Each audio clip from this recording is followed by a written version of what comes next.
اعوذ باللہ من الشیطان الرجیم، بسم اللہ الرحمن الرحیم۔ اور جس دن ان سب کو جمع کرے گا، پھر وہ یہ کہے گا کہ اے گروہ جنات، تم آدمیوں سے زیادہ بڑھ گئے تھے، اور آدمیوں میں سے جو ان کے طرفدار ہیں وہ عرض کریں گے کہ اے ہمارے پروردگار، ہم میں سے بعض نے بعض کے ذریعہ سے نفع پایا، اور ہم اس مدت کو پہنچ گئے جو تو نے ہمارے لیے مقرر فرمائی تھی۔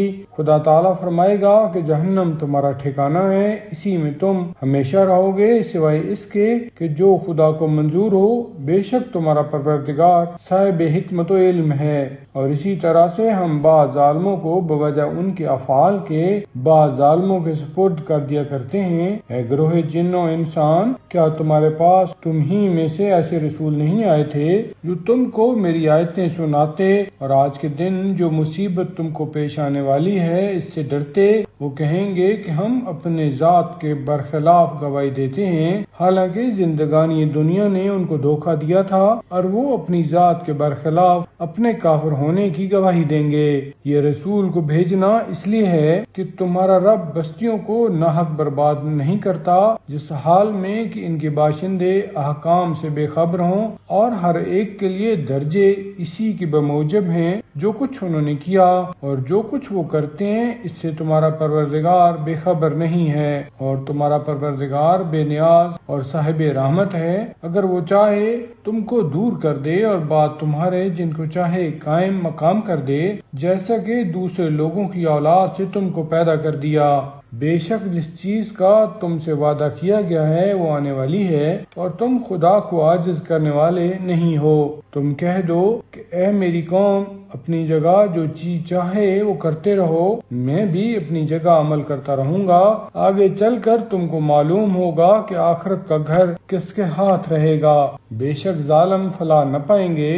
اور ان کافروں نے خدا کی پیدا کی ہوئی زراعت اور مویشی میں خدا کا حصہ مقرر کیا، اور یہ کہہ دیا کہ یہ تو ہمارے گمان کے بموجب خدا کا حصہ ہے، اور یہ ہمارے شرکاء کا ہے، اور جو ہمارے شریکوں کا ہے وہ تو اللہ کو نہیں پہنچتا، اور جو اللہ کا ہے وہ ہمارے شریکوں کو پہنچتا ہے۔ یہ کیسے بےہودہ حکم لگاتے ہیں۔ اور اسی طرح بہت سے مشرکین کی نظر میں ان کے شریکوں نے ان کی اپنی اولاد کے قتل کو موزوں کر دکھایا ہے تاکہ ان کو ہلاک کریں اور ان کے دین کو ان پر غلط ملت کر دیں، اور اگر اللہ چاہتا تو ایسا نہ کرتے۔ بس تم ان کو اور ان کی افترا پردازیوں کو چھوڑ دو۔ اور انہوں نے اپنے گمان کے بموجب یہ کہا کہ مویشی اور کھیتی اچھوتی ہے، اس کو کوئی نہیں کھا سکتا لیکن جس کو ہم چاہیں، اور کچھ وہ چوپائے ہیں جن پر ذبح کرنے کے وقت خدا کا نام نہیں لیتے۔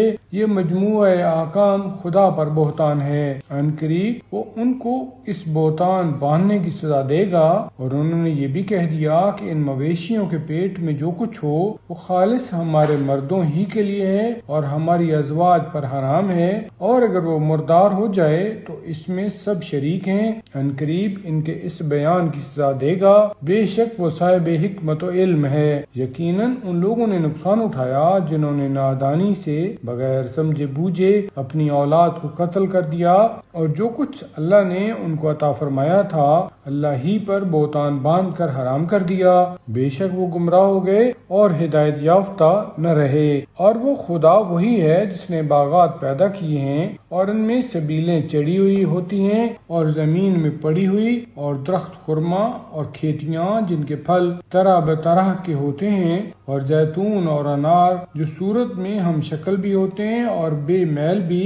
جب ان میں پھل آ جائے تو ان کے پھل کھاؤ، اور کاٹنے کے دن اس کا مقرر حصہ دے دو، اور فضول خرچی نہ کرو۔ خدا تعالیٰ فضول خرچ لوگوں کو دوست نہیں رکھتا۔